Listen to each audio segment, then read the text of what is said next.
De novo por aqui, hein? Olha só que legal. Você clicou no link e eu já cheguei.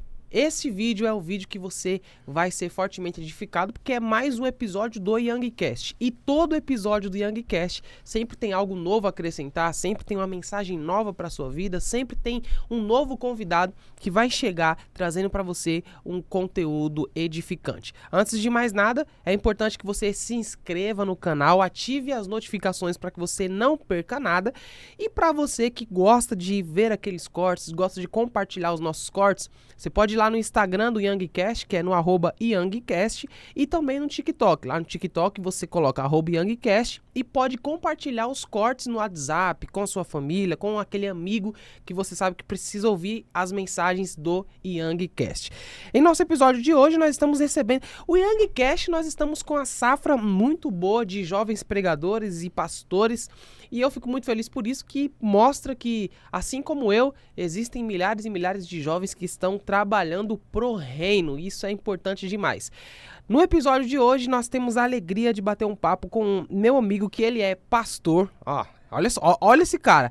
Eu conversando nos bastidores aqui com ele, a gente tava falando de idade, somos bem próximos em idade, e ele é um cara que, mesmo sendo novo, tem uma grande responsabilidade.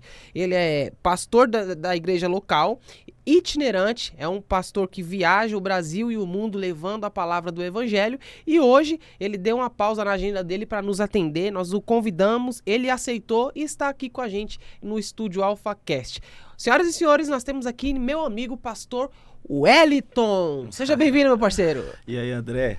Como é que você tá, meu irmão? Eu gostei do look, hein? Gostou? Eu me preparei, eu sabia que eu ia encontrar com um cara bonito. Deixa eu me organizar aqui. Boa tarde, meu irmão, como é que Que você alegria te receber aqui, cara. Finalmente deu certo, minha. hein? Finalmente. É, umas 3 vezes ele tava com a agenda cheia, a gente conversando, alinhando, ajustando a agenda, e deu certo. Aprove Deus aí hoje ele estar aqui presente no YoungCast. Como Que foi bênção. a vinda pra cá? Tranquila? Graças a Deus, tudo tranquilo, né? Como a gente falou alguns minutos atrás, na hora certa Deus faz acontecer, e foi hoje, graças a Deus. Que bênção. André, tô feliz de estar aqui. O senhor sabe que você é uma referência para nós jovens e para São Paulo. São Paulo tá ficando pequeno para o YoungCast, né? Que maravilha, meu irmão. Cara, Satisfação gratidão, é uma gratidão minha ouvir isso. E assim, o sucesso do YoungCast, a grande parte do sucesso do YoungCast são as pessoas que a gente traz aqui. Então a gente sempre procura trazer pessoas interessantes, pessoas relevantes, pessoas que têm conteúdo. E é por isso que você tá aqui hoje para bater esse papo comigo. Vamos já entrar na polêmica? Vamos lá. Que a gente tava conversando aqui bastante sobre alguns assuntos que são atuais, alguns assuntos que vêm sendo comentados com uma grande frequência.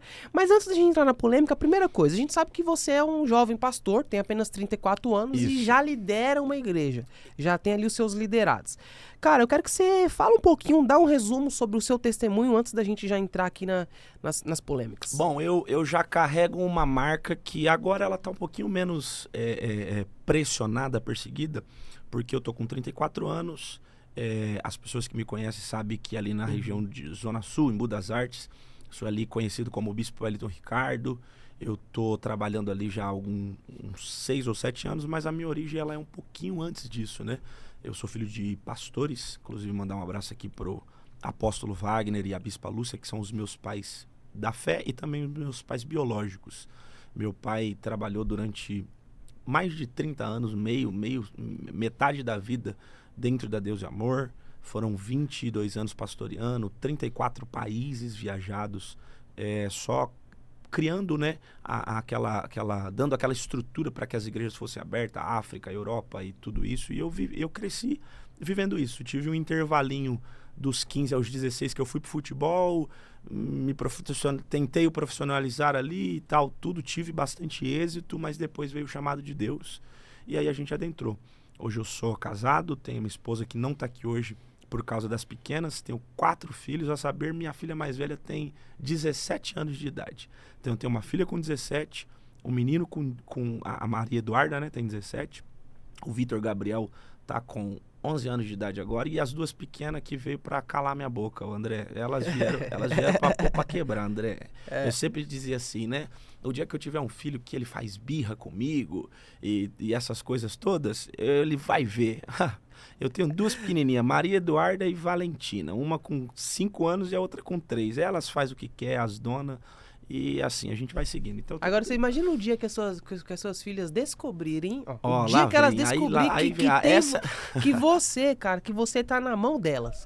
Eu sou pai de menina também. Meu Deus. Menina é diferente, elas Eu têm vi a uma gente foto no... linda sua essa semana com a sua pequena. Não tem jeito, Não elas tem dominam. jeito, cara. A gente cria assim... e é legal, né, essa relação assim, do pai com a filha. Sim.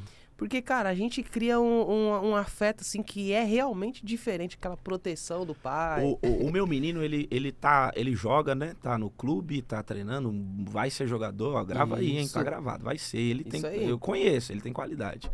E eu achava que eu seria muito mais apegado a ele. E a gente é próximo, conversa bastante, mas as meninas é demais. Elas são donas, elas mandam, elas fazem, elas que mandam. Cara, já aproveita e manda um abraço pra sua esposa, pra sua família, fica à vontade. A pastora Bruna, que é minha esposa, um beijo no seu coração, ela me ajuda muito. Eu posso soltar um negócio aqui que ela vai ficar maluca da vida, mas vai ajudar as pessoas. Você acredita, André, que eu já orei pra Deus matar minha esposa? Loucura, né? Não, isso aqui vai... Eu já quero ver. Isso aqui vai... Você acredita nisso? Você orou pra matar sua esposa? Diante de Deus. Conto isso em muitos altares por aí e edifica muitas pessoas. E eu não tô falando brincando, tô falando verdade. Por quê? Eu sou filho de pastores. Então eu vim pra igreja e tudo que eu ponho a mão pra fazer, eu entro de forma acelerada. E quando eu entrei pra igreja, na minha cabeça era o seguinte, poxa, eu vou... mergulhar, e eu realmente mergulhei dos 17 para os 18 eu entrei, e ela não veio na mesma velocidade que eu, então às vezes eu ia para a igreja, quando eu chegava em casa ela tava lá com uma amiga ou outra, para piorar, na porta da minha casa, de frente para minha casa tinha uma balada, ela não ia na balada, mas ela ficava ali na porta conversando, eu queria morrer. Aí na minha cabeça, Deus, essa mulher não é para mim.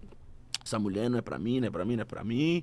E, Senhor, eu não posso separar. Você conhece como é que é a igreja o pessoal te aponta, eu não posso separar, tem o nome do meu pai, igreja zelar. Sim, se preocupou. E aí eu tive a brilhante ideia, falei, vou te ajudar, Senhor, vou te ajudar. Se o Senhor matar ela, resolveu o problema. E André, por incrível que pareça, eu tinha uns amigos de oração que me ajudavam na intercessão para que ela morresse. Quando ela começava a querer ficar doente, eu, opa, continua aí que tá dando certo.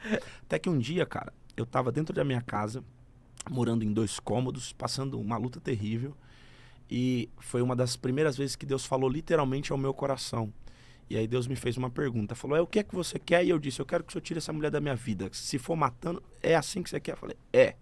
E aí Deus disse, pra que você quer isso? Eu disse, porque eu quero ser um pastor. Disse, pra quê? Eu disse, pra cuidar de pessoas. Eu disse, pra quê? Pra edificar famílias. Aí Deus disse no meu coração, então quer dizer que você quer pregar pra família dos outros, mas não tem uma mensagem pra dentro da sua casa. Nossa. Quer dizer que você tem condição pra pregar pros outros, mas não tem condição de carregar uma mensagem que edifique a sua própria casa. O dia que você estiver pronto pra pregar pra sua casa, você tá pronto pra pregar pra família dos outros. E ali começou meu ministério, porque hoje ela é um braço direito, esquerdo, me ajuda em tudo. É a somatória do que de fato me edifica, e porque um dia Deus me disse não, ou não ouviu a minha oração, graças a ele. Cara, hoje a sua esposa, vocês têm quantos anos? Nós estamos juntos, minha filha tem 17, nós estamos juntos há 18 anos. 18 anos. 18 anos. E hoje ela te ajuda na igreja? Me ajuda na igreja, auxilia, tá ali no trabalho com as mulheres, né? Tá sempre presente. Ela estaria aqui hoje, acabou não estando justamente por causa das meninas, mas é um braço. Agora, falando sobre a liderança, a gente sabe que você, cara, você é novo, você tem 4 anos a mais que eu, 5 anos a mais que eu, e assim, você tá aí nessa constância que é cuidar de pessoas, e isso não é fácil. Uhum. Então, assim, o pastor, ele é aquela imagem que o pastor recebe muitos ataques, e muitas das vezes ataques espirituais, tá cuidando de pessoas e às vezes sofre muita ingratidão, porque para ser pastor você tem que aprender a lidar com a ingratidão das pessoas, né? Na maioria das vezes as pessoas não serão gratas, mas como que você mistura tudo isso? Como que é para você lidar com todas essas emoções, todas essas responsabilidades sendo tão novo? Apesar da pouca idade, eu acredito que o que mais me ajuda é ter presenciado de perto o que eu vi o meu pai viver a vida inteira. Uhum. Óbvio que o conselho dado não é a mesma coisa que a experiência vivida. Tem coisas que, por mais que você receba o conselho, você só vai adquirir mesmo a fonte daquilo, a força daquilo, quando você vive na pele, né? Na prática. Então, lidar com essa constante variação de emoção das pessoas que está à sua volta. Sem que muitas vezes... Porque imagina só, cara, eu sou um cara que eu tenho 34 anos, mas eu não recebo pessoas abaixo da minha idade. Eu lido com pessoas que às vezes têm o dobro de idade, o dobro de experiências, né? O dobro de problemas. E aí você tem que ter, primeiro, a direção de Deus, a inspiração de Deus para cuidar dessas pessoas, e depois você tem que ter maturidade o suficiente para lidar com coisas que você nem sabe que precisaria lidar. E eu acho que a ingratidão é uma das coisas mais difíceis, mas também a mais preparatória, porque a ingratidão te molda, ela te fortalece, ela te faz enxergar. Minha maior dificuldade pessoal é olhar para todo mundo com os olhos bons. E eu acho que quando você olha para todo mundo e você só quer ver o lado bom das pessoas, a tendência que você tem de se ferir é muito grande. Você pode perceber que aquela pessoa que ela é um pouquinho pé atrás, ela se decepciona um pouquinho menos do que quem é dado. Dado no sentido assim, coração aberto, faz tudo por todo mundo, ajuda todo mundo, não mede esforços. Essa pessoa tem a probabilidade muito grande de se decepcionar. Essa pessoa tem a probabilidade muito grande de se decepcionar. Tá aí que na mesa de Jesus ele tinha a condição de cuidar de um cara que ele sabia que o trairia, e eu acho que uma das maiores dores de Jesus é saber que no dia em que existe a sentença e alguém vai dizer assim, escolhe a Cristo ou a Barrabás, ele vai olhar para uma multidão que ele tratou com amor, dizendo, pô, escolhe o outro.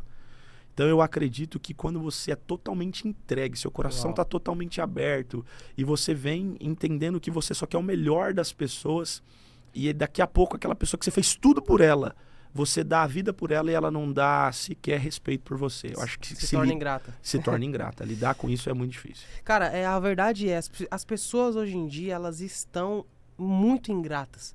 Eu já ajudei gente, cara, que me pediu socorro. Sim. E eu ajudei. Eu já estendi o braço para pessoas quando elas estavam nos piores momentos nos piores momentos da vida delas. E eu tava lá ajudando, estendendo a mão, falando, olha, conta comigo. E essas pessoas, elas simplesmente foram ingratas. Hoje em dia, as pessoas estão um pouco se importando com o que você faz para elas. Sim. É isso, elas estão um pouco se importando. Se você fez, elas entendem que talvez, não, me ajudou porque tinha que me ajudar. Só como que se você fosse obrigado a fazer aquilo naquele momento. E é isso que eu acho que é o mais desafiante quando você tem que lidar com ser um pastor. Porque você se chateia, porque claro. na minha ótica, você é um ser humano, pô. Você tem sentimentos, tem emoções. Eu acho que o mais duro eu me chateio muito, eu já me machuquei demais, André, muito mesmo assim, é um assunto que eu acho que hoje ele é muito falado. Eu não vou me considerar que eu já tenha entrado em depressão, isso eu acredito que não, ansiedade, no extremo talvez não, mas eu já me vi muito chateado, muito entristecido, justamente por você dar tudo por alguém e você espera o mínimo daquela pessoa. Você espera o mínimo, o respeito, e daqui a pouco você vai lidar com aquela pessoa se juntando, por exemplo, com o inimigo para te atacar, sendo que no momento que ela mais precisou, você estendeu a mão. Talvez eu percebi ou entendi na hora certa, e isso leva tempo, o seguinte, que eu falei para você alguns minutos atrás agora, que Jesus está descendo para a cidade e ele vai encontrar com uma samaritana. Ele vai encontrar com uma samaritana. Isso aqui é muito forte. Ele vai encontrar com uma samaritana. Para os judeus, os samaritanos é amaldiçoado. Só que o texto vai dizer que Jesus precisa passar por Samaria, a saber, numa cidade chamada Sicar. E quando ele passa, ele encontra um poço chamado Poço de Jacó. Boa. Jacó é aquele que saiu de casa tomando as decisões próprias, passou pelo que passou com o pai, enfrentou tudo isso, mas ele venceu. Nós temos que entender que Jacó venceu, certo? E agora ele tem um poço dentro de uma terra amaldiçoada. Quando eu estava lendo esse texto alguns dias atrás, uma mensagem entrou dentro do meu coração. Talvez os discípulos não quisessem passar por aquela terra por ela ser amaldiçoada. Mas dentro da cidade ou dentro do caminho amaldiçoado existe um poço de um homem de Deus. E poços de água não dá água por aquilo que ele recebe, ele dá por aquilo que ele tem. Boa, certo? Boa. O poço de água não dá água, não vem um caminhão pipa e descarrega água para ele dar água para alguém. Esse poço foi cavado, foi ferido, foi aprofundado, até que ele aprenda a ter água, independentemente daquilo que ele receba. Então, no caminho da maldição, tem um poço para dar água para alguém que seja considerado amaldiçoado, e ele vai fazer isso não por causa do amaldiçoado, mas porque ele está ali para dar água. Aí o que eu preciso entender? Que às vezes, a gente que tem o coração bom, às vezes não, sempre, na família, na sua casa, para os seus filhos, para você que está no meio de uma família totalmente perdida, para você que está numa família totalmente metida em vícios, em destruição, você está metido numa família com problemas de droga, com gente presa, com gente ingrata. Você é um poço de Jacó na cidade de Siquém. Por quê? Porque você não vai dar água por aquilo que você recebe. Você vai dar água por aquilo que você é. E aí quando você aprende isso, você vai se desvencilhando de entender que eu não faço porque as pessoas vão me fazer algo em volta, porque elas vão ser gratas. Eu faço porque Deus me pôs para fazer, e elas que aprendam com essa lição. Se isso vai servir para elas lá na frente, se elas vão refletir, se elas vão colher, é uma outra história. Mas eu não posso deixar me abater pela ingratidão das pessoas, porque eu fui colocado aqui para dar água. Faz total sentido. É tipo assim, você vai mesmo ficar aí se remorrendo, sofrendo por pessoas que sequer sentam com você pra saber como que você, que fase que você tá, se você tá bem, se você tá mal. Quando que a pessoa te ligou? Qual foi a última vez que alguém ligou pra você no sentido de como você está? Você tá bem? Teve um podcast que eu fiz aqui, e a gente falou muito sobre essa questão assim de amizades. E hoje em dia, cara, a gente vê o quanto é real aquele texto, né? Que por aumentar a iniquidade, o amor de muitos se esfriará. Hoje em dia, pô, eu tenho os meus 29 anos e eu peguei uma fase da humanidade que foi uma fase boa. Uhum. Que as amizades eram leais, as pessoas elas eram leais. Hoje você não vê mais falar. Hoje eu não tô mais aqui. Eu até disse, não só no altar, mas para as pessoas que estão mais próximas, que eu não queria que aqui fosse um lugar de desabafo, de hipótese alguma, até porque eu acredito que as minhas experiências me fortalecem para o propósito que Deus tem para minha vida. Então, se eu não aceito as minhas experiências, também não aceito a força que tem por trás delas. Mas quantas vezes eu já deixei de comprar leite para minha casa para dar para alguém? Meu Deus. Quantas vezes eu tive que criar uma briga em casa? Poxa, a gente precisa fazer por alguém. Mas e a gente? Como é que fica? A gente, Deus faz depois. Quantas vezes eu deixei de pagar a minha luz para pagar a luz de alguém? E eu não estou jogando aleatoriamente, mas eu fiz isso muito. Quantas vezes... O André, acho que a pior sensação de um pai é você se sentir impotente. Você imagina você ter pago a conta de luz de alguém hoje, a pessoa bateu na porta da igreja ali, você pagou a conta de luz dela, aí você chega no outro dia na sua casa está sem energia. Você está sem luz em casa? Como que você explica isso para sua esposa? Como que você explica isso para os seus filhos? Que você... E aí, a gente hoje é bem mais maduro, mas às vezes você ainda vai ouvir assim, aí ó, tá vendo? Você é bom para todo mundo, mas você não é bom para nós em casa. É muito difícil você lidar com esse momento de você ter que tirar de você para fazer por alguém, simplesmente por causa de um chamado. Mas aí eu vou te falar uma coisa que estava ardendo no meu coração enquanto eu estava vindo para cá. Eu acho que hoje, não só a igreja, mas um contexto geral, perdeu-se um pouco as referências. As lideranças hoje são um pouco mais frágeis. Não sei se você vê dessa forma. Sim. Eu digo em todos os aspectos. A liderança das pessoas são mais frágeis. Um exemplo, se você for para dentro de Israel, por mais que o rei fosse um rei de pouca idade, a saber, teve um rei que reinou com 7 anos de idade, mas ele tinha uma comitiva de sacerdotes, anciões, que o orientava. E hoje você vê muita liderança frágil, muitos talentosos, muita gente talentosa, mas com uma liderança frágil, porque não suporta passar pelos processos. E eu já enfrentei tantas coisas pessoalmente assim que realmente gera na gente uma vontade de desistir até que você entenda que você foi plantado por aquilo. Porque por mais difícil que tenha sido, ou tenha sido, a gente está aqui, a gente está bem, a gente deu a volta por cima, as coisas mudaram, a vida financeira mudou e algumas pessoas daquelas que foram ingratas continuam no mesmo lugar, sendo ingratas com outras pessoas. Só que o que ela não entende é que a ingratidão dela não deixa ela prosperar. Ela sempre vai ser ingrata, mas vai continuar no mesmo lugar. Aí você sofre momentaneamente, mas cresce. E aquela pessoa pensa que te passou para trás, mas ela tem que te olhar à distância, porque você tropeçou ali, levantou e foi embora. Cara, quantas vezes a gente tropeça na vida e você tem mais facilidade de se levantar e ultrapassar quem te derrubou, O cara te derruba. Uau. Né? O cara vem te dar uma rasteira, te derruba. Só que o mal que ele planta em você... Não fez ele andar pra frente. Não fez ele andar pra frente. No máximo, ficar no mesmo lugar. Aí você cai, se cura, se levanta e daqui a pouco você olha pelo retrovisor porque ele ficou pra trás outra vez. Ou seja, isso é o primeiro ponto. Toda pessoa que puxa tapete, toda pessoa que derruba os outros, não vai pra frente. Impossível, não tem como. É uma questão de, a gente falou agora, semente. A única pessoa que recebeu tudo pronto de Deus, foi Adão e Eva. Adão e Eva recebeu tudo pronto. Quando Adão recebeu o fôlego de vida, já tinha um jardim, já tinha flores, já tinha frutos, tinha tudo. Faltava uma mulher. Deus ainda pôs um sono nele. Nem a mulher que ele tinha, ele precisou paquerar. Ó, hoje tem um monte de vaso encalhado aí e tá uma luta. Com aplicativo e tudo, não estão conseguindo nada. O Adão só dormiu. Dormiu, acordou, ela tava lá. Segundo ele, a mais bela, que ele já acordou fazendo uma poesia. Só que aquele velho ditado, que vem fácil... Vai fácil. Adão recebeu tudo pronto e perdeu. Dali pra frente você vai ver que na sequência de Deus disse para o homem assim, ó, a partir de hoje, se você quiser colher, você vai ter que plantar. Dali pra frente, suor, irmão, exatamente. É tudo semente. Tanto Deus quanto o diabo,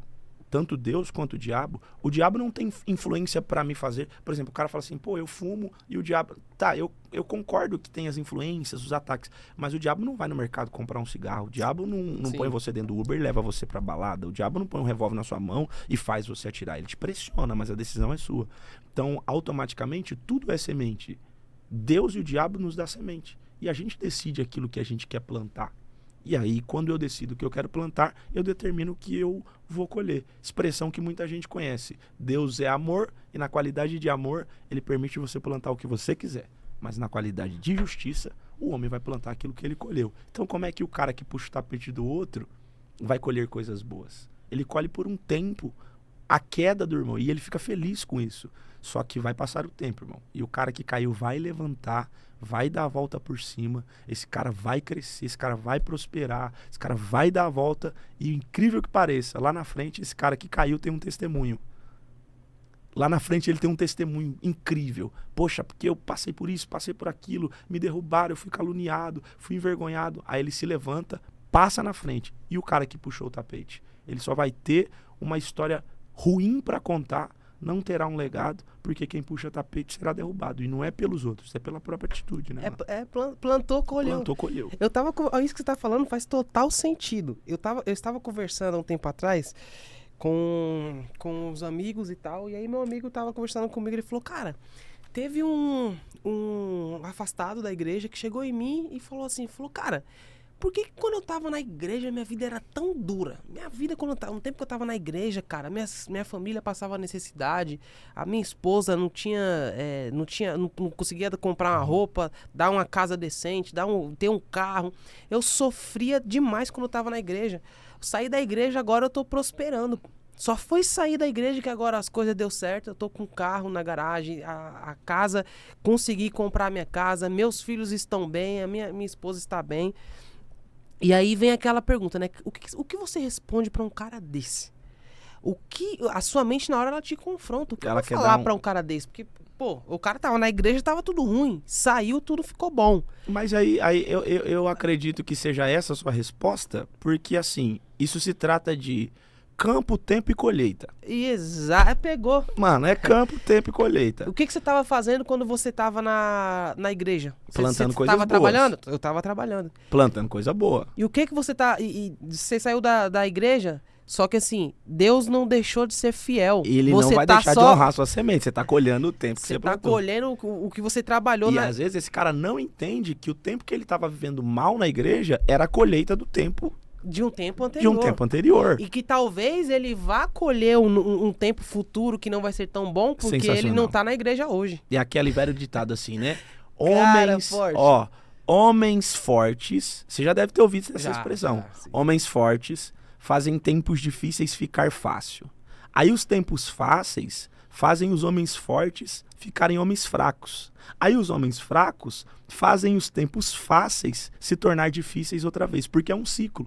Então a pessoa planta tanta coisa ruim. Aí chega na igreja e porque Deus salvou, libertou, ela já quer viver de imediato. E não vai ser assim. Não vai ser Deus vai assim. te preparar, vai permitir, você vai colher algumas coisas, ele vai te guardar. Aí depois o cara planta coisa boa na igreja. Quando ele sai, ele começa a colher aquilo e ele acha que é bom. Posso dar um exemplo que acontece muito? Como pastor, a gente ganha e infelizmente acaba perdendo pessoas. E isso dói muito no cara que realmente gosta de almas, que não tá ali pela estética da coisa, não tá ali por dinheiro. O cara que ama almas, independente de quem você perca, seja o cara bom, o cara rico, o cara pobre, você sente. E quantas pessoas que ela comete esse mesmo erro? E agora, pelo amor de Deus, eu não tô criticando outra igreja, mas o cara tá aqui na igreja, aí você tá ensinando ele, ó, vamos pro monte, vamos pra oração, jejum, cuida de sua casa, cuida dos seus filhos, edifica sua família, você vai orientando, vai orientando. Essa pessoa pega esses códigos, essas senhas e começa a aplicar. Aí ele tem uma indisposição na igreja, uma chateação na igreja. Ele sai da igreja. Quando ele chega num outro lugar, que ele vai viver o primeiro amor, ele fala, poxa, aí ó, tá vendo? Tudo que eu não colhi lá em 6 meses, em 1 ano, 2 anos, eu tô colhendo aqui agora. Mas é só um reflexo do que ele aprendeu a fazer. Aí se esse cara deixar de fazer isso, ele vai daqui a pouco ter uma colheita negativa também. Se ele continuar, ele vai prosperar. Então é muito relativo essa questão do plantar e colher, desde que você saiba o que você está plantando.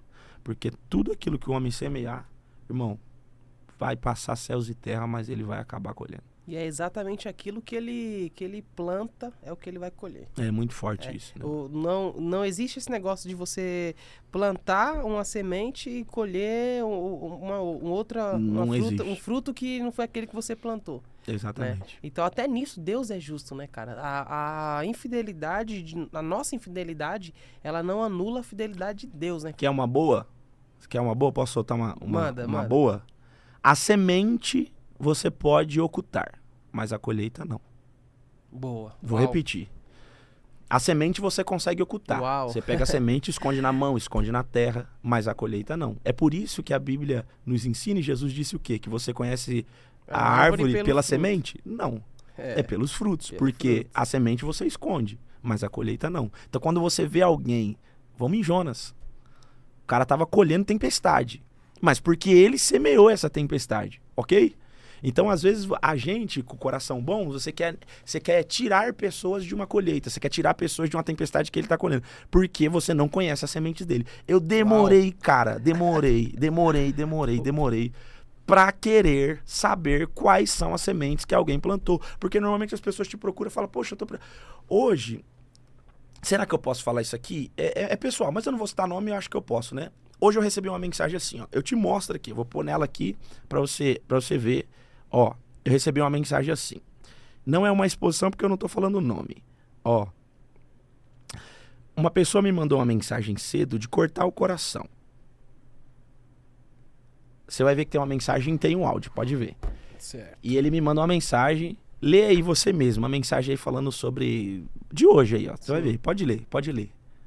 Tá, pode só não solta os nomes que estão aí. Tá. Falou, bom dia bispo.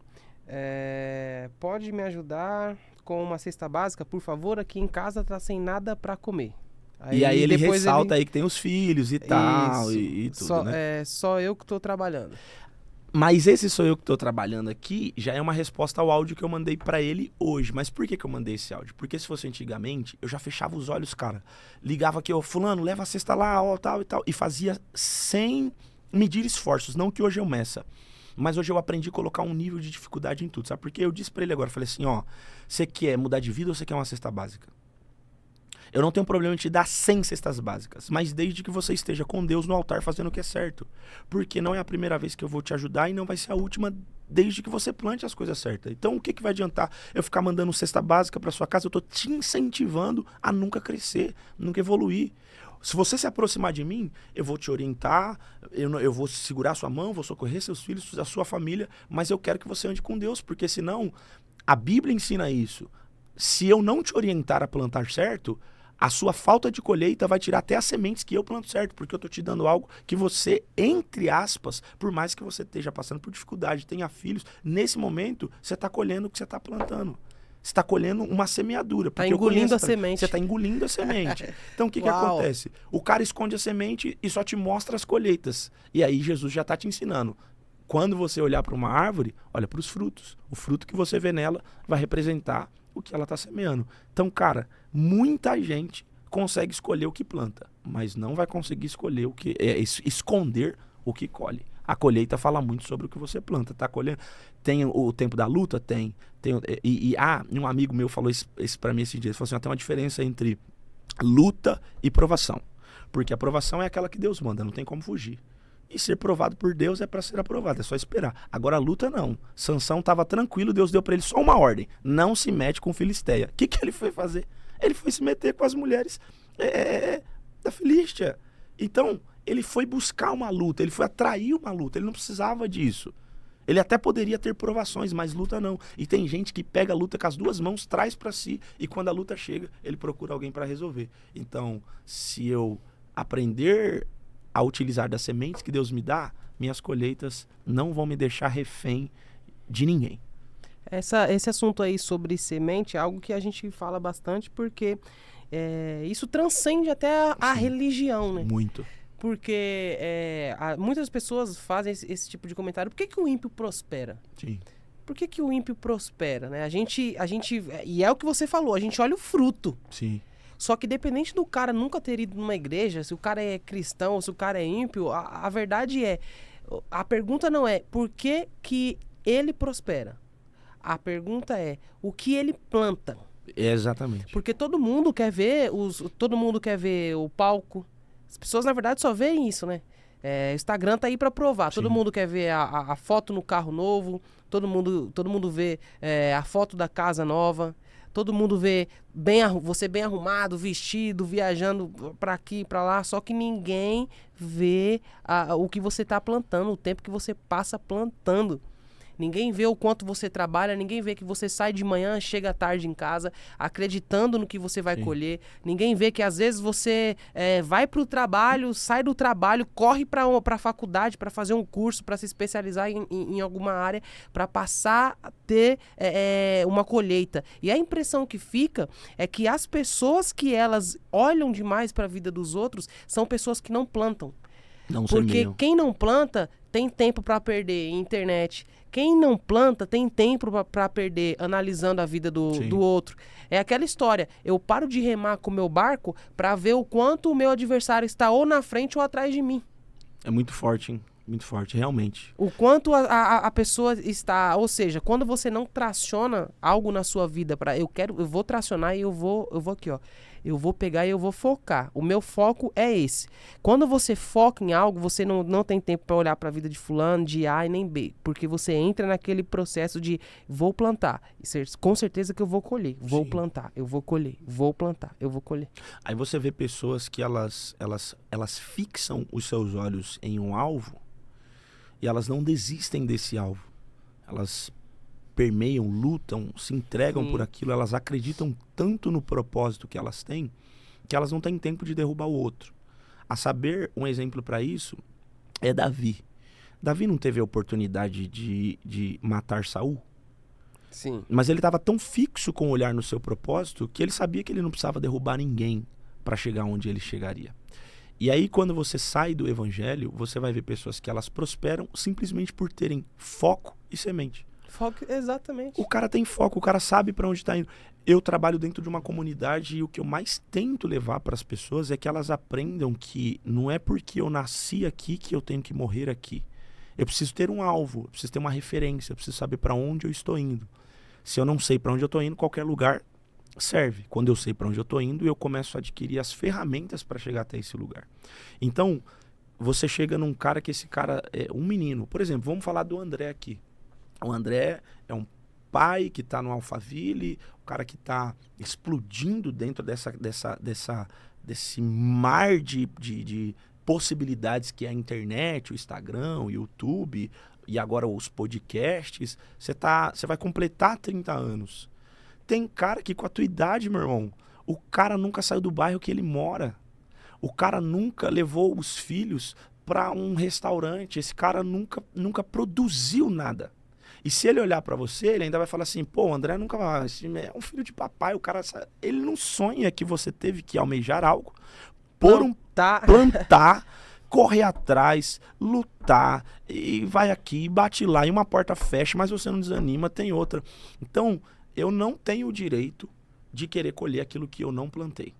E esta é a maior luta que eu vejo na atualidade, dentro e fora da igreja. Pessoas querendo colher aquilo que não plantou, só assistindo a vida do outro. Ele assiste a vida do outro, não semeia, não planta, e ele quer parar. Eu costumo dizer que tem gente que, se ele usasse a força que ele usa para paralisar você, ele usasse em benefício próprio, ele estaria mais longe talvez do que aquela pessoa que ele inveja, que ele quer parar. Se eu usar a força que eu tenho para o meu propósito, você pode ter certeza que eu não vou precisar dela para usar dessa força para derrubar ninguém. Você sabe, isso que você falou, a gente percebe agora, porque o que virou moda agora é o quê? O que tá em alta hoje?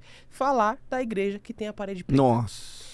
Criticar a igreja que tem a parede preta. Sim. E é visível, né? Isso, essa preocupação com o próximo, a preocupação com as outras igrejas é algo tão real, porque nessa fala que a gente está falando, é aquilo. A igreja tá lá, ao invés dela continuar o seu trabalho, continuar fazendo, o que ela faz?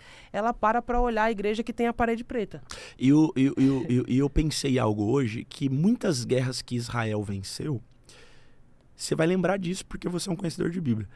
Muitas das guerras que Israel venceu, a saber, por exemplo, a guerra de Gideão. Gideão não precisou pôr a mão. Ele só precisou obedecer, subiu com os 300, tocaram buzina e tal. E os inimigos de Israel fizeram o que entre eles? Eles se destruíram. Eles mesmos lutaram um contra os outros e se destruíam, não sobrava ninguém. E o diabo, André, é especialista em imitar Deus. Tudo aquilo que Deus fez, que ele sabe que é bom e que dá resultado, ele faz igual. Não, eu vou ficar nesse gancho pra gente voltar nessa questão da igreja, e eu tô dentro do assunto ainda. Mas, antigamente, você percebe, eu vim da Deus e Amor. Cara, eu via pessoas levar caixão pra dentro da igreja, porque se o Davi Miranda orasse, se o missionário Davi Miranda orasse e a pessoa não ressuscitasse, aí morreu mesmo. Agora, se ele... havia aquela esperança. Nesse tempo, a igreja tinha muitos cegos, surdos, mudos, paralíticos, gente com lepra. Tinha muito isso. E as pessoas confiavam tanto em Deus que elas levavam essas pessoas para o altar. Esse era o problema da igreja, não era assim? Hoje o diabo não luta mais dessa forma. Hoje o diabo mudou essa composição. Se você chegar na igreja, as pessoas estão bonitas, estão com seus cabelos cortados, estão fazendo academia, não tem mais gente. É difícil você ir num culto e ver um paralítico, um cego, um surdo, você quase não vê. Por quê? O diabo muda a estratégia. E antigamente ele lutava contra o físico e as pessoas eram muito feridas por isso. Hoje eu não tenho um cego na igreja, mas eu tenho um cego espiritual. Hoje eu não tenho um surdo na igreja, mas eu tenho quem está na igreja e não consegue entender ou absorver a palavra que está sendo dita ali. Hoje eu não tenho um paralítico, mas eu tenho gente dentro da igreja que a vida dele não anda. Eu não tenho um leproso, mas eu tenho gente que está com tanto problema, enrolado em tanta coisa, tanto pecado, tanta coisa, que ele não tem a lepra física, mas ele tem ela de forma espiritual. Porque o diabo muda suas estratégias. E hoje eu vejo que ele está usando uma estratégia que está na cara de todo mundo e ninguém vê. Qual é a lógica de uma igreja que, porque ela tem luzes, ou parede preta, ou essa igreja tem a parede rosa, ou vermelha, ou azul, qual é a lógica de que essa igreja só tem isso para atrair pessoas? Você está chamando de incoerente, inconsequente e ignorante quem vai a essas igrejas. Porque você está dizendo que o cara que senta ali, ele está ali só porque a parede é preta? Você está falando que o cara que está ali, ele só foi lá porque tem luzes. Esse cara não tem um senso. Ele não sabe sentir se tem Deus ou não tem Deus. Na minha concepção, a parede preta, ela atrapalha muito menos do que a fofoca. Ela atrapalha muito menos do que o apontamento. Ela atrapalha muito menos. Eu ouvi uma esses dias que eu te comentei ali atrás. Eu estava com um amigo e ele falou assim, poxa, um cara falou para mim que a sua igreja é uma igreja muito lotada, mas ela tem um porém. Olha isso, André. Um pastor, eu nunca tive, eu não sofri muitas perseguições assim, porque antigamente era isso, né? Perseguição com macumbeiro, perseguição com demônio e tal, tudo. Hoje nosso problema não é esse, hoje nosso problema é com outros pastores, com outras igrejas. Por incrível que pareça. Por incrível que pareça, meu problema é com outros pastores. Aí o cara falou assim, a igreja do bispo lá no Embu só lota porque na igreja dele não vai crente. Olha a expressão. Na verdade, o que ele quis dizer, não vai gente engravatado, não vai gente de terno e gravata, não vai o o tradicional. Mas Jesus disse, ide pregar o evangelho a toda criatura e aquele que crê será salvo. Não foi isso que ele ordenou? A minha missão, cara, não é tirar gente da igreja dos outros. Pra mim pregar pra crente, eu tenho que tirar gente da igreja do outro, mostrar que a minha igreja é melhor do que a dele. Essa não é a minha missão. Minha missão é pregar pro cara que tá na quebrada, pro cara que sai do tráfico, pra menina sair da prostituição. Minha missão é pegar aquela molecada que tá hoje na balada, tá curtindo, tá fumando, tá no narguile e trazer eles pra dentro de uma realidade que eles conheçam um Deus que vai suprir todas essas ausências que eles têm. Porque o cara que tá na balada também tá procurando se encher de alguma coisa. O cara que tá nas drogas tá procurando. E é essa classe de pessoas só serão alcançadas pelo verdadeiro amor de Cristo. Você acha que essa pessoa vai sair de casa porque a igreja tem luz? Não, esse cara tá sedento, ele precisa de Cristo, ele precisa de Deus. Não, ele ouviria sobre Cristo numa igreja, numa esquina, em qualquer lugar. Em qualquer lugar, no carro, no campo. Cara, eu gosto de bola. Muito. Eu também gosto, mas não jogo bem, não. Não, André, eu desenrolo. Eu jogo.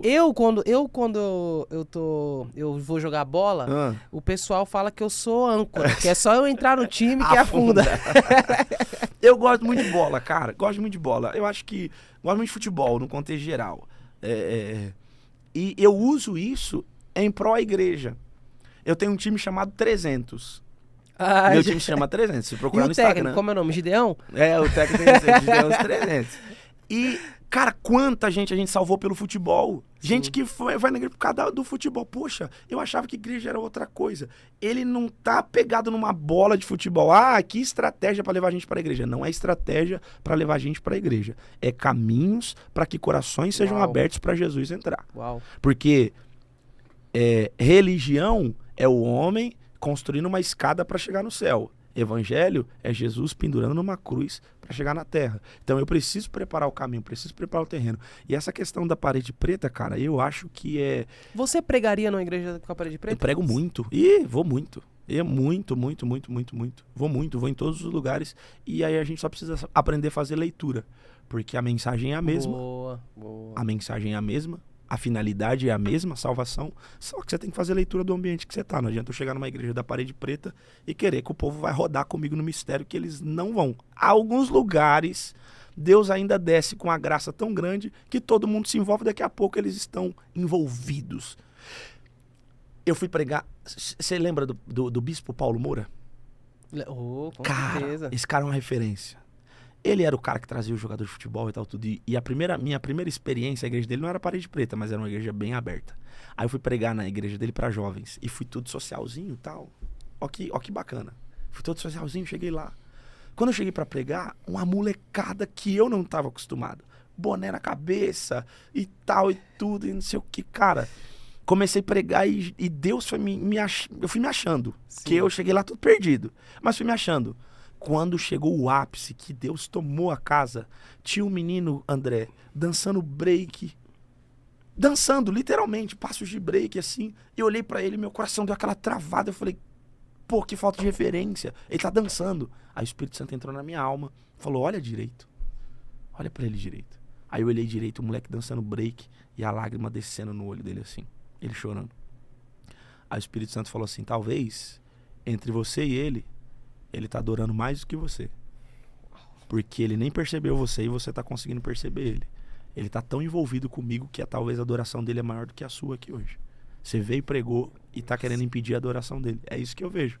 Às vezes os nossos líderes, os nossos pais na fé, lutam pra o jovem chegar. E quando os jovens chegam, eles são os primeiros a empurrar pra sair. Não só os jovens, mas a igreja no contexto geral. Então hoje eu vejo a igreja lutando muito contra a igreja, cara. Nenhuma outra religião você vê isso. Você não vê em outro lugar nenhum a igreja lutando contra a igreja. As pessoas ferindo as pessoas, pastores falando mal de pastores, roda de amigos querendo derrubar amigos, gente que você nem chegou, o cara já tá falando mal do seu nome para que você não chegue. O cara não quer que você chegue porque não é mais sobre reino, é sobre posições, sobre pessoas. Virou uma disputa. Isso, virou uma disputa. Então, no meu modo de ver, parede preta, cara, branca, rosa, vermelha, não tem nada a ver desde que Cristo esteja ali. Tá na hora de parar, né, mano? Com discussão de já parede. foi, né, porque, cara, Tem gente que encontra Jesus, que encontra com o evangelho numa balada, no prostíbulo. Eu já ouvi testemunhos Sim. de pessoas que foram, de pastores que foram alcançados quando estava traficando, a mensagem chegou nele. Sim. Pessoas que foram alcançadas no meio de uma balada, a mensagem chegou nessas pessoas. E aí quando as pessoas... E isso é algo que, de certa forma, até afasta as pessoas, né, da igreja. Por isso que hoje, quando você fala sobre a igreja, para muitas pessoas, tem gente que tem feridas, tem gente que ficam tristes, ficam chateadas, justamente porque a única coisa que encontra nas igrejas é só o que você falou. É Cara. discussão. É tipo assim, aí uma igreja querendo ser melhor que a outra, um querendo criticar o outro, aí, pô, um pastor... cara, não sei se você chegou a ver isso, algo que viralizou, é um absurdo, pô, como que um pastor... Cara, isso é absurdo. Como um pastor, ele assume uma tribuna santa, pra falar sobre pedofilia e dizer assim que uma criança de Tem culpa. 5 anos que é abusada, ela tem culpa. Cara... Eu fui numa... Isso mexe muito com o meu coração. Muito mesmo, assim, porque eu sou pai de 4 filhos. Eu fui numa visita, nós estamos... Bom, há 3 dias atrás eu fui numa visita e eu vi um episódio familiar muito duro, André. O pai tinha saído de casa um ou 2 dias antes e tinha 2 crianças em casa e uma mãe refém de tudo isso. Sabe o que ela disse pra mim? Ela disse assim: um dia o meu filho foi abusado e a minha família pressionou para que a pessoa que abusou era sanguíneo, né? Acho que o irmão, bem próximo. E a família pressionou para que ela não denunciasse ou denunciasse de uma forma que ele não ficasse preso. E ela passou por cima de tudo isso e fez com que o cara saísse livre e o filho tá ali. Aí eu fiquei olhando para aquela criança e entendendo assim, cara, que marca que essa criança não vai ter num futuro se ela não for cuidada agora. Como que ela vai entender que a mãe abraçou o agressor por causa de uma pressão familiar? Agora imagina o peso de um pastor falar isso, colocando a responsabilidade numa criança de algo tão pesado. Eu só vi isso acontecer, biblicamente falando, 2 vezes. Quando eles queriam matar a geração de Moisés e quando eles queriam matar a geração de Jesus. 2 crianças inocentes, na verdade várias morreram, e no meio delas estava 2 vezes um salvador. Você tira a culpa de quem realmente tem e joga em cima de uma criança. Cara, isso é absurdo. Como pode alguém tão grande, tão expressivo ter esse nível de pensamento? Cara, é absurdo. É muito pesado, cara. Você tá fragilizando mais ainda a nossa próxima geração. A nossa geração é uma geração muito talentosa, André, mas sem estrutura nenhuma. Não existem estruturas. Eu vou falar por mim, tá? Vou falar por mim. Graças a Deus e misericórdia, eu tô aqui hoje. 34 anos, tô no altar, tô firme em Deus. Mas a minha primeira filha nasceu, eu tinha de 17 para 18, minha esposa tinha de 15 para 16. Então imagina, 2 crianças cuidando de uma outra criança. E eu vejo durante a minha paternidade as ausências que eu tive, por exemplo, para minha filha mais velha. Eu preciso entender isso. Eu tive muitas ausências para minha filha mais velha, muitas. Porque eu não tinha condição de ser pai, eu não tinha estrutura para isso, apesar de ter uma família que me abraçou, cuidou de mim e não nos deixou, nos fortaleceu, mas a gente teve muitas guerras. Minha filha presenciou muita coisa que hoje eu sinto muita vergonha de ter deixado a minha filha presenciar isso. Brigas, discussões, problemas. Eu nunca queria que minha filha presenciasse isso. Aí eu vejo a diferença da paternidade de alguém não pronto para alguém pronto, que agora com as minhas 2 pequenininhas, que é tudo, que elas não veem nada, que elas estão cuidadas, que a estrutura delas é outra. E eu vejo a nossa geração, uma geração que ela meio que se perdeu no meio do caminho. E muito por causa dessa falta de cuidado dos mais velhos. Não é responsabilidade só deles, mas os mais velhos não estão tendo mais paciência e às vezes não tem mais o pé no chão para realmente orientar alguém.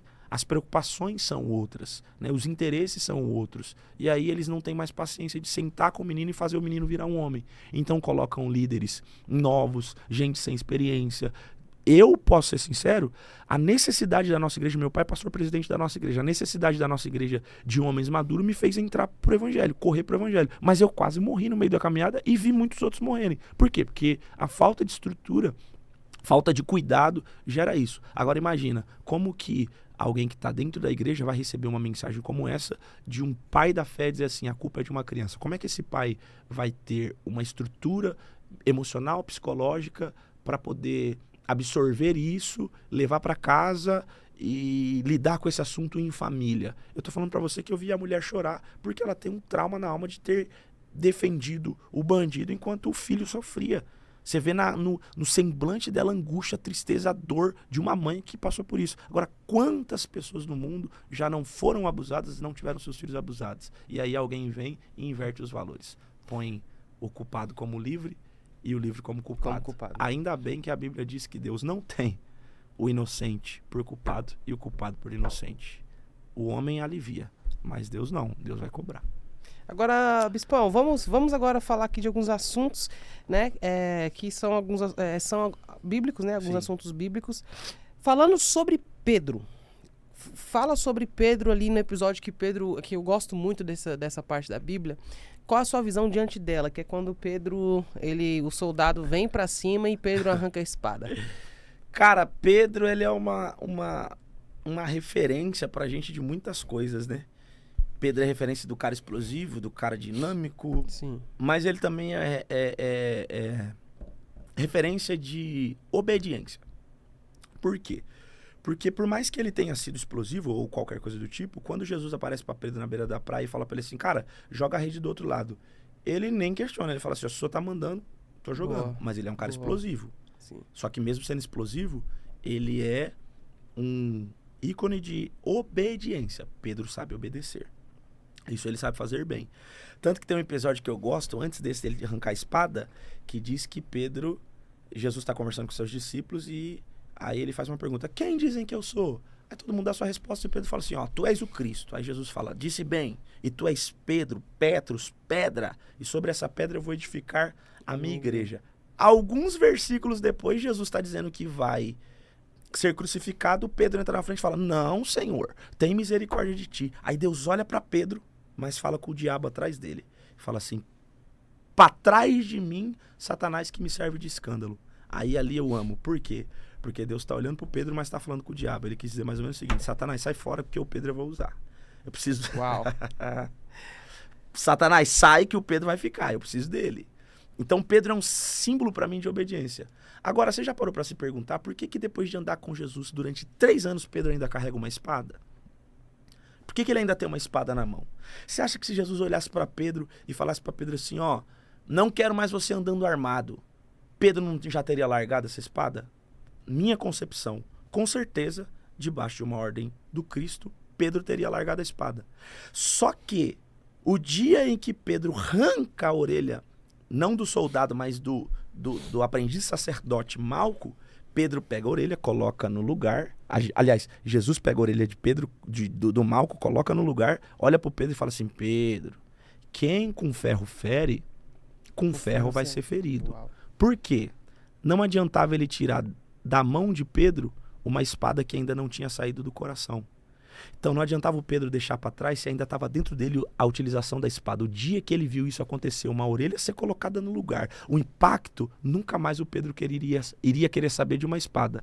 Então essa é a força do evangelho. Não adianta eu tirar da sua mão aquilo que eu não tirei do seu coração. Então não adianta você tirar do contatinho do WhatsApp aquilo que não saiu do coração. Não adianta... As pessoas falavam assim lá na antiga igreja que eu tô dizendo, a televisão é do diabo. Aí ela não tinha em casa, mas quando ela parava na porta de um bar, ficava lá intertida e podia estar passando o que fosse, ela ficava intertida. Por quê? Porque não tinha na mão aquilo que tinha no coração. E muitas pessoas é assim. Eles conseguem tirar da mão, mas não conseguem tirar do coração. E a intenção de Deus nunca foi tirar do físico, mas foi tratar do espiritual. Então... Deus não tiraria a espada da mão de Pedro enquanto não tirasse ela do coração de Pedro. E é isso que Deus precisa fazer com muita gente. Arrancar do coração aquilo que só saiu das mãos. Viúva de Serepta. Viúva de Serepta. Essa moça, ela é uma referência no que diz respeito também à obediência. Mas lá vai. o que ela tinha não geraria provisão. Ela ia comer e ia morrer. Aí eu uso uma frase que ela diz assim: se não muda a sua vida, é semente. Lá atrás de novo, nós falamos da semente agora. Se não muda a sua vida, é semente. E tem muita gente que pega aquilo que não vai mudar as suas vidas, mas não tem coragem de plantar. Ela semeia sem saber o que vai acontecer, mas o que ela tinha não mudaria a sua história. Porque o que é semente na sua mão, na mão de Deus, é provisão. Uau. Se não muda a sua vida, é semente. Não muda a sua vida, é semente. Então Deus não te deu para prover seu futuro, te deu para plantar. E tem muita gente comendo semente. Tem muita gente que Deus dá para ele a capacidade, mas em vez dele utilizar, ele esconde, ele não usa. Essa aqui é a minha concepção. Obediência gera bênção. Davi. Falar de Davi é... Davi é incrível, cara. Davi está... Eu amo isso. Davi está no seu ápice. Davi está no trono. E ele tropeça e cai com Betseba. O profeta Natan chega dentro da casa de Davi, olha nos olhos dele e conta para ele uma história. Essa história contada por Natan a Davi é porque Davi é um rei, é um monarca. Se ele quisesse omitir a história, todo mundo conhece, poxa, Davi acabou se envolvendo com Betseba, como se não se bastasse, ele matou Urias, escondeu. Então, se ele queria esconder a história, quando o profeta chega na casa dele e fala: Davi, é você o pecador. Se ele quisesse continuar omitindo a história, ele tinha autonomia para mandar matar o profeta, como Saul fez com 80 profetas. Então, Natan chega dentro da casa de Davi e conta para ele uma história. Havia um homem que só tinha uma cordeirinha, amava, ela dormia com ele, ele cuidava dela, vindo viajante. O outro vizinho que era rico e que tinha centenas de ovelhas, pega a única ovelhinha ou cordeira que esse aqui tem e dá ao viajante. O que o senhor acha que tem que ser feito? Davi já interrompe e fala: tem que matar. Esse cara é digno de morte. Esse cara tem que morrer. Ele mesmo deu o veredito. Ele deu o veredito. Só que tem um negócio incrível, André. A primeira aplicação desse texto é sobre Davi e Urias, certo? Mas eu estava lendo e percebi algo mais profundo ainda. Esse texto também fala de dois tempos. Não só de duas pessoas, mas fala de dois tempos. Por quê?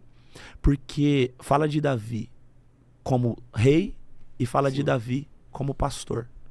Fala de dois tempos de Davi. Fala do Davi que lá atrás teve coragem de dar a vida por causa de uma ovelha. Teve coragem de lutar contra um urso e um leão por causa de uma ovelha. E também fala do Davi que não teve piedade de mandar um soldado fiel para a morte. Então fala sim de Urias e Davi, mas está falando também do próprio Davi em dois tempos. O pastor com a cordeirinha no colo é o Davi lá no campo. O cara que dava vida, o cara que amava o que fazia. O cara cheio de riquezas, que não valoriza mais pessoas, que não ama mais pessoas, que agora prefere as coisas. O cara que tem coragem de tirar o que é do outro para se beneficiar é o Davi no trono. E aí o veredito é: mata o Davi do trono para que o Davi do campo volte a aparecer. Renuncia o Davi do trono para que o Davi do campo volte a aparecer. Tanto é que a oração de Davi no Salmo 51 é: Senhor, me perdoa, cria em mim, ó Deus, um coração puro, renova em mim o espírito reto. Se tiver que tirar tudo que eu tenho hoje, tira, só não tira a sua presença. Deus fez ele voltar lá no campo e lembrar do que ele sentia enquanto ele cantava à tarde, enquanto ele adorava. Você sabe quantas pessoas que perderam a primeira essência? Quantos pastores, quantos cantores, quantos levitas, quantas famílias perderam o que realmente construiu e depois de tudo que conquistou, ou depois de onde chegou, perdeu o que era mais importante, que era a essência do poder de Deus? São incontáveis as pessoas que precisam sacrificar o Davi do presente para poder voltar a ser quem era, para voltar para a verdadeira adoração. E isso é uma análise que a gente precisa fazer todo dia. Quem eu estou sendo? Será que chega perto de quem eu fui? Será que chega perto de quem me capacitou para estar onde eu estou? Davi era tão de Deus, André, que quando ele assumiu Israel, ele falou assim: eu não reino se vocês não entrarem em guerra para buscar a arca. Ele estava dizendo assim, porque eu não vou reinar sem a presença. Cara, que forte. Ele está dizendo, ele assumiu o reino e falou assim: se vocês não trazem a arca, eu não toco. Tá tudo em paz, não tem guerra, mas vai ter guerra, porque eu me recuso a estar em um lugar onde meu Deus não está. Para concluir isso aqui, lembra que quando Jesus foi crucificado, o véu do templo se rasgou de cima a baixo? Qual era a lógica? O que era para ter atrás do véu do templo? Não era a arca?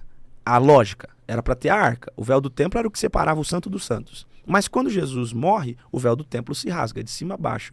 Por quê? Porque para os sacerdotes daquela época, quem cuidava da igreja, eles tinham ali o seu mercantilismo com a igreja e tal tudo, então era importante que as pessoas fossem ao templo sacrificar. Só que a história diz que 500 anos antes de Cristo a arca já tinha sido sumida. Então quando Jesus aparece, a arca já não está mais no templo. E aí a gente costuma dizer que o véu do templo se rasgou para que a gente pudesse entrar. E eu também tenho uma teoria que diz que o véu do templo se rasgou para que parassem de dizer que a presença de Deus estava onde ela não estava mais faz tempo. Então tem muita gente que não carrega mais a presença, lugares que não carrega mais a presença. Disso sim, eu sou a favor. Não é questão parede branca ou preta, ou não. É questão de presença. Se o véu do templo se rasga e tem presença, tá tudo certo. Não tem presença, me recuso a estar em um casamento que não tem a presença de Deus, em uma aliança que não tem a presença de Deus, em um podcast que não tem a presença de Deus. Eu me recuso a estar em lugares que Deus não estão. E Davi abriu mão disso no meio do caminho. Que amor pela presença, né? Tira tudo, mas não tira. Tira tudo. É a diferença entre ele e Saul. Saul falou, leva tudo. Aliás, não me importa a presença, eu quero ficar com tudo. O Davi falou, tira tudo. Só não tira de mim tua presença. Esse é o Bispo Wellington. Bispão, antes da gente finalizar, eu queria que agora você olhasse para essa câmera aqui e você fosse boca de Deus, porque eu tenho certeza que tem alguém que precisa ouvir algo que Deus entregou para você. Então, seja a boca de Deus. Um filho, depois de ter sido arrumado pela mãe, depois dele ter sido cuidado pela mãe para sair para um passeio e colocado aquela roupinha nova, bonita, a mãe descuidou e ele saiu e foi para a rua e voltou da rua totalmente sujo. Aquela mãe e aquele pai ficam totalmente chateados. Como eles estão em cima da hora, o passeio é cancelado. Só que tem um detalhe. Aquilo que cancela o passeio não cancela a paternidade. Eles continuam sendo pais e ele continua sendo filho. Talvez você que está me ouvindo ou me vendo hoje aqui precisou sair da presença, se sujou de alguma forma, se entristeceu, se feriu de alguma forma, mas Deus não deixou de ser seu pai. Ele continua tendo sentimento paterno por você. Algumas coisas foram adiadas, mas ele manda dizer para você o seguinte: roupa a gente põe outra, igual eu fiz com o filho pródigo, vestimenta a gente põe outra, banho a gente dá outra. O que não pode é você esquecer que você tem um pai. É por isso que a primeira e a mais importante oração começa dizendo: Pai nosso que estás no céu. O meu recado para você é, independente de onde você esteja, recupere a presença paterna que você nunca deveria ter perdido. Esse pai vai cuidar de você de perto, em nome de Jesus. Que Deus te abençoe, um beijo no seu coração. Ou seja, você tem pai e o seu pai tem nome. Uau! Cara, que incrível você é um cara além da idade, né? Amém, meu irmão. A gente vê que você tem uma mente de líder, a conversa com você, ela é uma conversa que a gente aprende sobre liderança, sobre cuidar de pessoas, sobre uma outra visão. E essa visão acho que é importante para o reino porque ela agrega muito. Eu quero que você deixa o seu Instagram, suas redes sociais para quem quer te seguir. Vou deixar aqui agora, deixa eu só falar certinho como que tá o meu Instagram, que a minha memória é péssima. Lá você vai procurar Bispo Wellington _oficial 01, Bispo Wellington _oficial 01, é o meu Instagram. Eu uso também o Facebook que tá lá, e aí vocês podem nos acompanhar, e nós estamos juntos cuidando de gente todo dia. É isso. Esse foi o nosso episódio. Nós aprendemos hoje sobre assuntos que são relevantes. Nós aprendemos sobre a importância da semente. Como foi falado sobre semente aqui hoje nesse episódio, hein? Então a gente aprendeu sobre a importância do que você planta. Aquilo que você planta é exatamente o que você irá colher. Se você está plantando algo, tenha em sua mente que você vai colher. E a colheita, ela vem independente da fase que você está. A colheita virá independente se o momento do plantio não é um momento bom, independente se o local que você está durante o plantio não é o melhor lugar possível, a colheita uma hora ela vai chegar. Então hoje a gente aprendeu muito sobre esforçar, fazer acontecer, trabalhar, acreditar que aquilo que você está vivendo, aquilo que você está passando no momento que você está plantando, não é o que vai permanecer para sempre, porque uma hora a colheita virá. Esse foi o nosso episódio do Youngcast. Você consegue ouvir esse episódio aqui completo no Spotify, para você que gosta de acompanhar o podcast quando está dirigindo, quando está lavando louça, quando você está limpando a sua casa, você consegue ouvir o Youngcast. Esse foi o nosso episódio de hoje. Não se esquece de correr lá no Instagram, porque todos os cortes tops que nós tivemos aqui hoje vão estar disponíveis lá em nosso Instagram. Deus abençoe. E antes de você sair, aqui tá aparecendo para você mais um episódio do Youngcast que você pode acompanhar agora. Tamo junto!